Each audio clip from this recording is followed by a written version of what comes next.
One of my best buddies from college was a geologist major that ended up becoming a ranger in the Southeast United States. We haven't spoken in years, as is the case with age, but I remember about 8 to 9 years back he was telling me about an old married couple that he had recently helped out. He had seen them come to the park several days in a row, and found out they were visiting from out west, and they had gotten engaged there decades prior. They had been searching for a spot they'd taken pictures of when they popped the question about having trouble. After looking at the pics and figuring out roughly where they were trying to get to, he escorted them in his vehicle, then hiked them to where he thought that it would be. They found it and he left them there and went back to a station at the entrance. He said he got a weird feeling once he got back and felt like he needed to wait to see them whenever they left. Well, once it came time to lock up at night, he still hadn't seen them leave, so he reported it. He left his assistant to wait at the shack at the entrance and wait for them where he left them. He went back to try to find them. He found them both there laying down, spooning along the brink of the river. Neither were alive. He called the cops, went through the 9 yards, and went home. The police were able to disclose them to their identities, but weren't sure of anything else initially. Later, he learned that the wife was terminally ill with cancer, and they both committed suicide by ingesting some sort of chemical pill combination. They just chose to do it where they had gotten engaged at. My bud wasn't torn up about it. He was obviously sad for them dying, but said he thought that they wouldn't have asked for help earlier because they didn't want anyone to think that they helped kill them.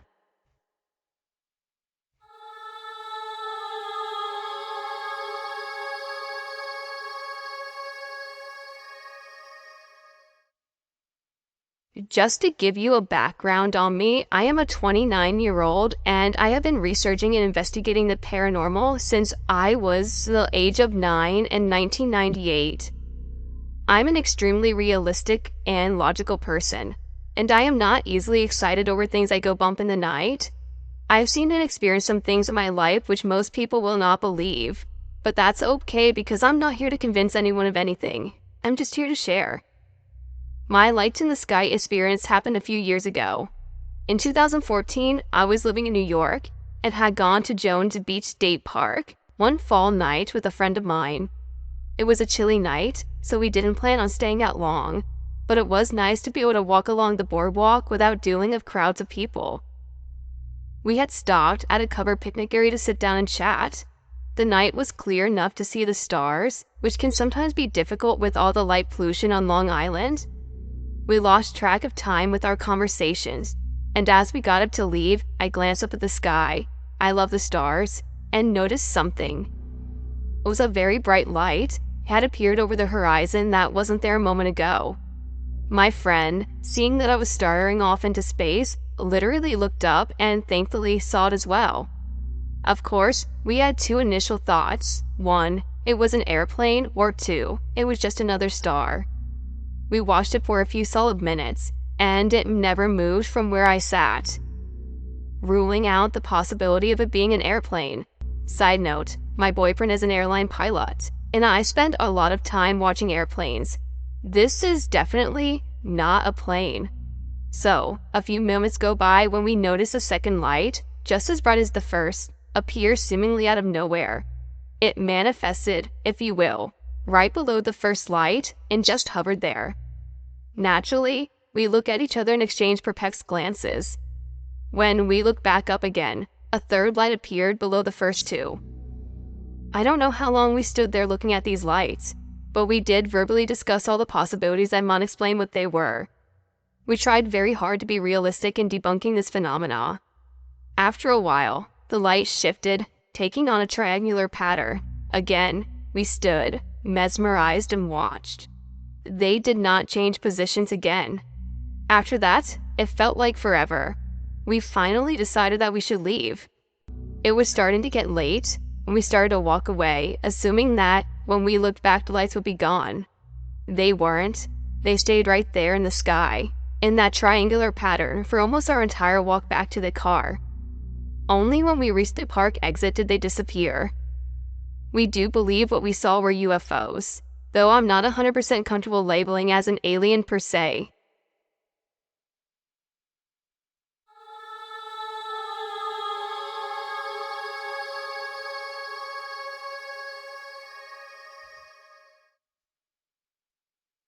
I was working as a prospector's assistant in central Manitoba one summer. We were doing a helicopter-assisted magnetic anomaly investigation. Best summer of my life. There's nothing like ringing in your ears dissipating after the helicopter has dropped you off and slowly increasing volume of the bugs taking its place. You know for sure you are in the middle of nowhere. It was the last day of our campaign. This was a little piece of the property close enough to a road that we didn't need a helicopter. It was a low-priority target and was saved until the end. We had kicked so much ass during the high-priority targets, we decided to do this one on the last day just for an easy in and out of the bush. Around 9 a.m., we heard yelling in the bush, which was odd. Nobody else should be out here. We kept on grabbing samples, and it's in the back of our mind. Around 11, we hear it again. It's a little closer this time though. We cut back and call out again, but it was silence. Now, through our travels of this 30-kilometer piece of property, we came across many pieces of animal evidence. Deer, moose, and rabbit droppings were everywhere. A few carcasses here and there. Bear tracks and bear feces were seen a few times, but nothing prepared us for what happened next. Around noon, we were in an old blast hole from the 80s. Prospector Dave told me he used to have a blasting license and that blowing shit up in the middle of nowhere is really fun while drinking beer. It's his favorite pastime as a prospector. They changed the laws a few years ago though, so now they can't do it because it caused way too many forest fires. We were facing due west with our GPS on some rocks, getting the most precise UTM it could. When we hear an earth-shattering, bone-chilling howl, I looked at Dave and he turned so white he was almost green. I picked up the GPS and put it in my belt and unclipped my bear safety spray. Then, at our 9 o'clock facing due west, another wolf. Then another at our 10 and another, all the way to our 4. Dave calmly said, "We need to leave, but you cannot run. If you run, you die." We left most of our sampling shit there. We also carried these modified steel sledgehammers for breaking rock and scraping moss. Most useful durable thing I've ever had. It's at the ready along with my bear spray and we walk. Longest walk of my entire life. We didn't say a word and I didn't hear anything, but I'm positive they followed us back to the road and into the truck. We drove back to town and proceeded to get thoroughly drunk.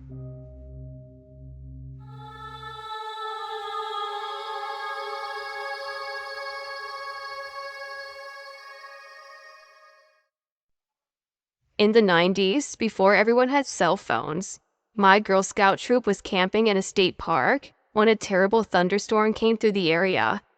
With major flood warnings, the rangers at the park frantically came through every campsite and evacuated everyone to higher ground. Everyone, that is, except for us and the Boy Scouts in the site next to us. We went to bed with light rain, but woke up in the middle of the night to our tents collapsing from the driving rain and the water quickly rising. The Boy Scouts, they were 12 to 16 years old. We were 7 to 9 years old and ours, helped us quickly pack our sights into our cars. Unfortunately, the roads were too dangerous to drive on because we couldn't see how deep the water was, and we didn't know if any sections of the road had been washed out. We abandoned all the vehicles that used the map that scout leaders had to find some place that wouldn't be flooded. A few miles away, there were treehouse cabins that were built around a tree and lofted 15 feet in the air. It was decided that we needed to move quickly, and that was our best shot. The older boys and the adults carried the smallest girls when it became clear that the wind was preventing them from staying on their feet. The wind and rain soaked everyone through the skin. We made it to the cabins, and the adults broke in and raided the emergency supplies there for space blankets. There was no way to build a fire because there was no firewood. It had been an especially dry year, and starting campfires was forbidden due to the risk of starting a forest fire. I remember shivering for hours. All of us girls in the middle of a huddle on the floor with the Boy Scouts on the outside trying their best to keep us warm. One of the boys asked if we knew any Girl Scout songs, either camp sounds or more of a Girl Scout thing than a Boy Scout thing, or they were just humoring us. We sang every song we knew, and the leaders taught us a few more that they had learned. At some point, we were convincing the boys to sing in rounds with us. Morning came and the rain slowed down to a light drizzle, and a ranger showed up assessing damage to the park.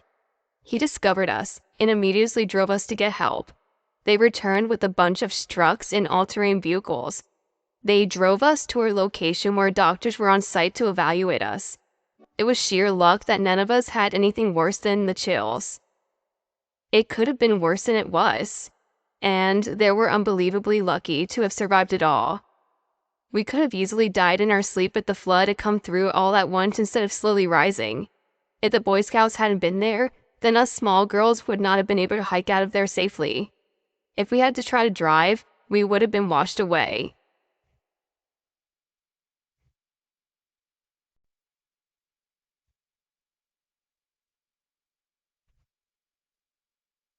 I am a seasonal ranger for my local forest district. Despite the fact that I live in a fairly suburban area, the forest preserves still make up 12% of the county, with much of the property being heavily wooded.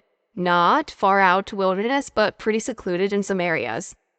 Being a seasonal employee, I have been on the job for a bit over a month now, but in my short time, I have found creepy things. Here are 3 of those things. 1. A dead man in a tree.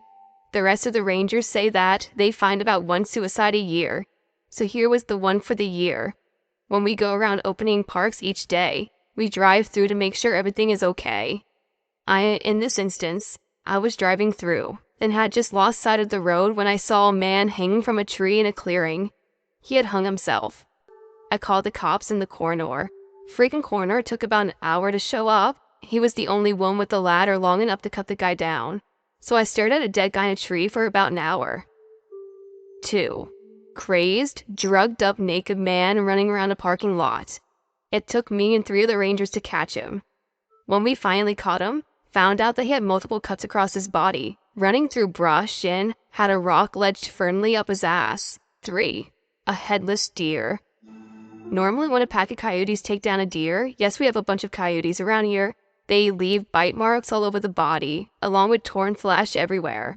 But the head was cleanly sliced off and placed directly off next to the body, meaning this is something created by human intervention. We still haven't figured out that one yet. And I have only been on this job for 5 weeks, so you can only imagine what a full-time forest ranger has probably seen over a long career.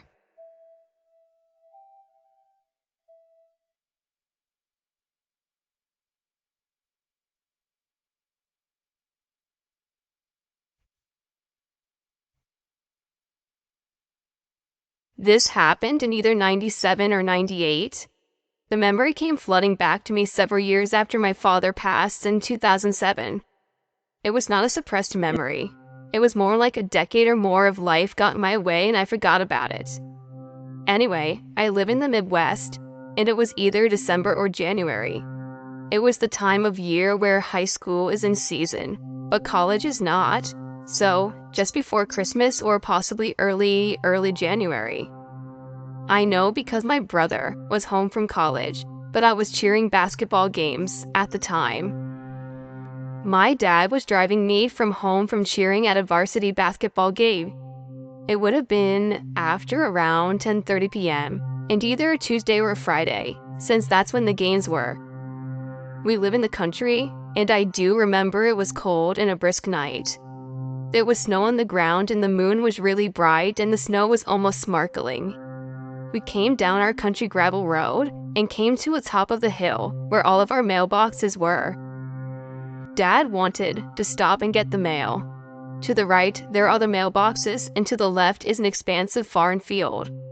There is no other way to put it, but to the left, there was a large, cylindrical object hovering at a slant over the cornfield. The side tipped downward maybe 5 feet off the ground. There weren't any lights on it and it made no sound. I think we kind of gaped at it for a while, and then we were like, what the fuck is that? I remember my dad saying that he was going to ask the farmer who owned the land if he had bought any new farm equipment. Mind you, this was the dead of winter, and no one would have been in the field with their farm equipment, let alone one that floats middle in the air like that. I remember saying to him, "Dad, that's no piece of farm equipment." And he was like, "Yeah, I know. Well, let's get out of here," and roared his little Ford Ranger off into the night down to our house. On the very short rest of the way home, we were like, "Oh my God, we have to tell my brother and mom when we get home." However, when we got home, my mom was experiencing a severe gallbladder attack.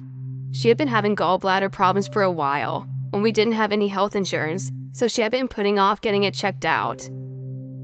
Push came to shove, and that night we had to take her to the ER, and she had to have surgery. And this whole crazy experience got lost and was never talked about again. My dad passed in late 2007, and several years after that, like I said above, memory came back to me like a flood. Unfortunately, now I can't ask him about it if he remembers it too. I did work my way around asking my mom if dad ever mentioned anything to her over the years, and she said no, he hadn't.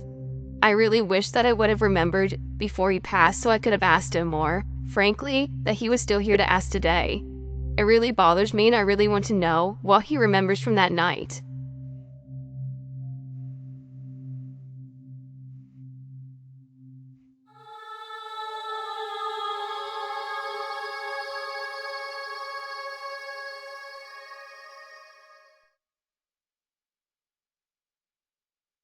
Park rangers have some of the creepiest jobs out there. Being deep in the isolation of woods in the middle of nowhere, where you can run across dead people, murderers, or even something paranormal. These 10 stories coming from our state parks and park rangers will definitely put a creep in your night. So, sit back, relax, and prepare for some nightmares. This happened about 3 years ago in Western Maryland. It was late September, and 3 of my friends and I were on a camping trip at a state park outside of Cumberland. We got there pretty early in the afternoon and set up camp because we wanted to hike around a bit before it got dark. Anyway, after we got back to camp and the sun had gone down, we gathered some wood for a fire. We were in the process of building the fire when we noticed a light suddenly appeared at the top of the hill by our campsite. We were down in a small valley with steep hills all around us, and it was very dark because it was heavily forested. We all kind of ignored it, thinking it was either the moon coming up or maybe there was a building that we hadn't noticed before. As time went on, I became curious about the light. Like, I needed to go up there and see what it was. My friends didn't share my curiosity and had no desire to check it out. They just kept telling me it was the moon coming up and I was being stupid. To me, the light didn't appear like anything moon might, and it wasn't really like a moon, so it was starting to creep me out. I took off up the hill and put my mind at ease. The hill was densely forested and full of briars. It was totally dark except for the light up ahead, so I had to proceed carefully. I was almost to the light when I heard something moving up ahead. I stopped so I could hear it better, assuming it was a deer or some other woodland creature. However, it didn't sound like a deer. It sounded like something, maybe a person sneaking in the woods, moving slowly so as not to make much noise. Then I heard another sound coming from the other side of me.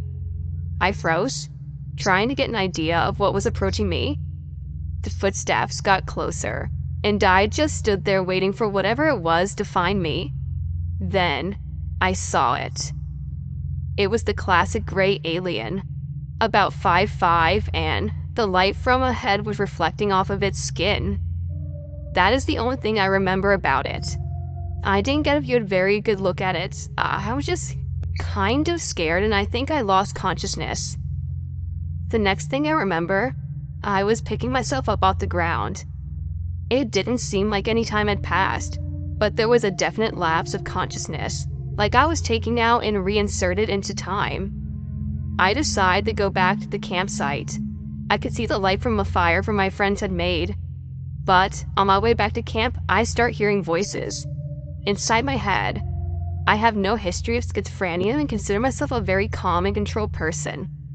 I have never had anything like this happen to me before or since.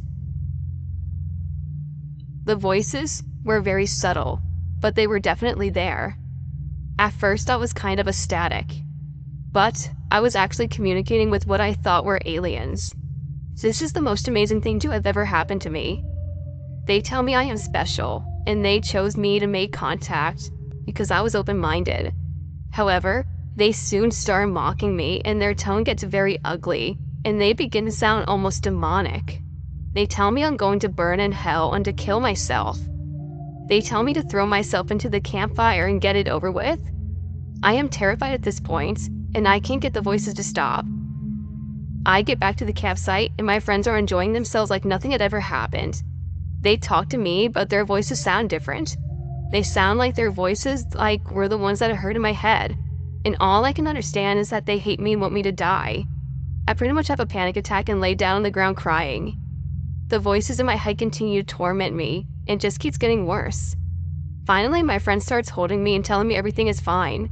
We are both atheists, or at least agnostic. But for some reason, she tells me to pray for Jesus. I start praying out loud and asking Jesus to help me. I do this for quite a while, and the voices finally die down and go away. I go to lay down and try to sleep to forget about what just happened, and I see the moon coming up over the hill.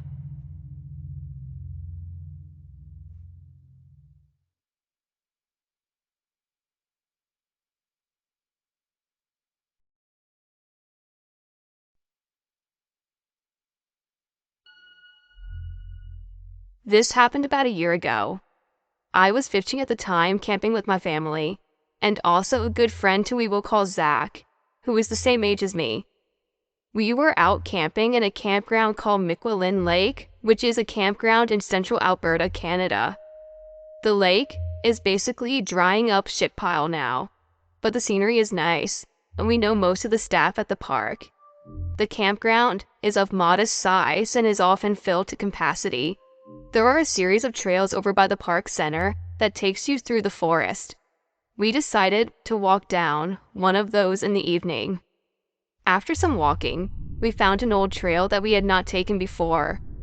It was overgrown, but you could clearly tell it was a pathway, and so we took it to see where it would go. After walking for about 15 to 20 minutes, we heard some rustling in the bushes. Zach figured it was a beaver, as they were common around here. But I looked, and to my horror, I saw Cougar's face peering at us from behind the bushes. I could barely make out its yellowish eyes, but it did seem like the cougar was moving. And yet, we still heard the rustling in the bushes. I pointed at it and told Zach, and he began to panic. Cougars often try to stay away from humans, but they are getting more common. So, even though they are unlikely, it is not impossible to find one. I told Zach to remain calm and backpedal away with me, and we began to backpedal. I could tell he was scared shitless, but I told him the rustling was probably its young, and we probably stumbled upon its nest by accident. I figured so long we made a point to backpedal away, the cougar would let us go. We backpedaled down the trail for some time. When we thought we were safe, we turned our backs and continued walking. We rounded a corner only to find the cougar standing there on the trail in front of us. It was staring at us, and obviously wanted to attack us. I was shocked at how fast and quietly it was able to pass us. At this point, it was clear the cougar was toying with us, and that an attack is imminent. I had a K-bar knife on me at the time, in case the situation got worse. And so I poured it out. Truthfully, a knife probably would not save our lives against such an amazing predator, but it is better than having nothing. It's a useful tool, a weapon for hunting or defense. So, it was better than nothing. I think Zach knew the cougar was probably going to attack too, given my reaction to the situation and the cougar's odd behavior. We were both tall for our age, and though Zach was scrawny, I was quite muscular for my age. Even so, if the cougar chose to attack us, we would be in trouble. I told him to backpedal away once again and to stay close. He did not listen though. He booked it. Before I knew it, the cougar was running towards us. It was fast. I chose to fight as my natural response to danger. It was probably also my best chance of survival at this point, as running would be my only result in being attacked and dismembered. Perhaps, if I bought Zach some time, he would be able to get help from people walking the trails, or there was always the possibility that he would rush to my aid. The cougar got close to me, so fast that I barely had time to react. I plunged my knife into its torso, right as it jumped towards me. It growled in pain, but the wound, though it was deep, was not lethal. Perhaps maybe I just hit a rib. It shoved me to the ground, clawed my right hand, forcing me to let go of the knife, and tried to bite my throat while sinking its claws into my shoulders. Zach at this point was running away yelling for help. To be honest, I did not blame him. Yes, he probably should have helped me out while screaming for help, but some people, which they're just too afraid and they don't know how to react. I protected my throat with my left arm, which was lucky by my chest, before it clawed my shoulder, so I was able to defend myself. It bit my arm, which was the worst pain I have ever felt. I could hear the sound of its teeth puncturing my arm and ripping it to pieces. I remembered advice, some show stating that shoving your arm down a predator's throat initiates its gag reflex, forcing it to stop biting you at least for a moment.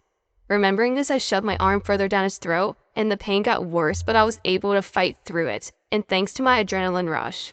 The cougar gagged and promptly let go of after the struggle. This gave me a few seconds at the most to prepare for the next attack. However, I was still at its mercy, and I knew my chances of survival at this point were low. Suddenly, I heard a loud bang, and the cougar let out a small whimper before falling on its side. I stood up and saw a park ranger running towards me along with Zach. At this point, the pain in my left arm was starting to set in. It was messed up bad, and so were my shoulders, both deeply scratched. I did not realize it hurt me, as bad as I thought it did, until I looked up and felt the pain set in. He explained that other hikers had reported the cougar earlier, and so he came to the trails to find it and heard Zach's cries for help. After performing the first aid, he took it to his truck, which was quite a walk to get me to Zach to our site, and to get me to the nearest hospital if my wounds were serious. They could easily become infected. My parents ended up driving me there as the ranger could not leave the campground on duty. Leaving Zach in the trailer at our site, Zach was shaken, but he was amazed that I was still alive. I needed stitches for my shoulders and my left arm, which to this day is still damaged permanently, but it could have been a lot worse. It was a very terrifying moment of my life, and I could have easily died there. Later, after I was treated, I talked to an expert from the park. He told me that the cougar attacked us because it was in pain, and we approached its nest and it had porcupine quills in its throat. He said that it probably would have left us alone if we did everything right, at least initially. If it wasn't for the quills in its throat, we probably never would have been attacked at all.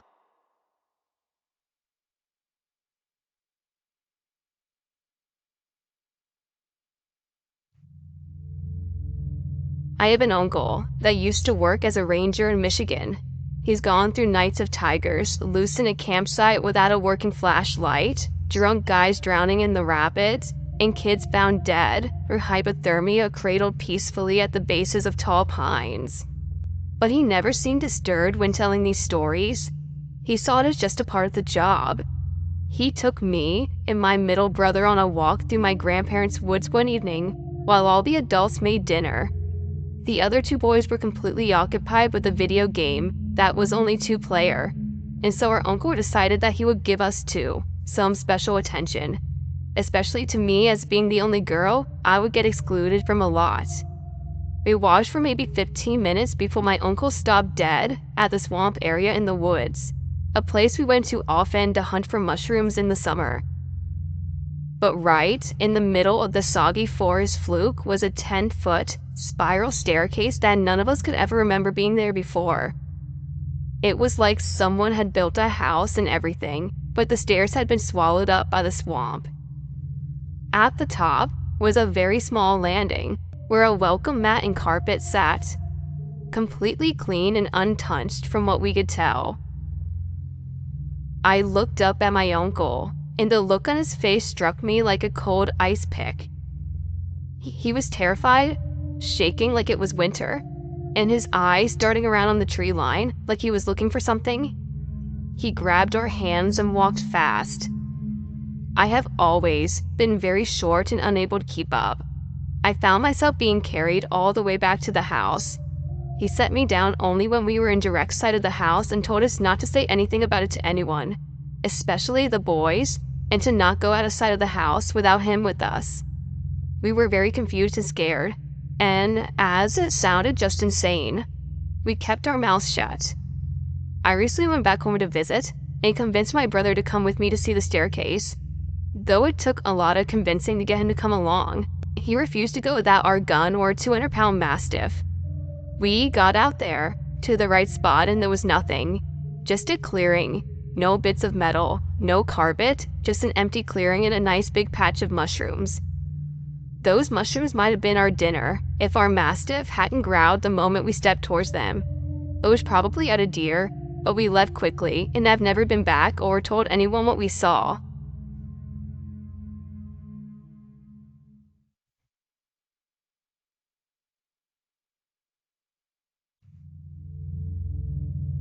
When I was around 10, I was playing at a state park with my cousin, who was a year younger than me. It was a neighborhood park a few streets away from my house, so we were allowed to go there alone as long as we were careful. So, my cousin and I were in this sort of crow's nest thing. We were going up and sliding down this pole. We were pretending to be firemen. At one point, I noticed a white SUV circle around us a few times in the parking lot. Then I saw it again, and again, and again.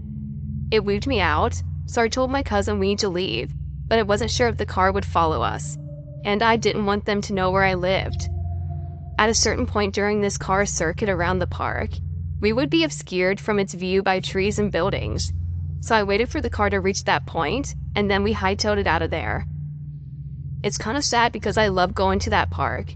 It's a beautiful state park, but a lot of really creepy reports had been coming in from the park recently from perverts and stuff. I guess you could say perverts ruin everything.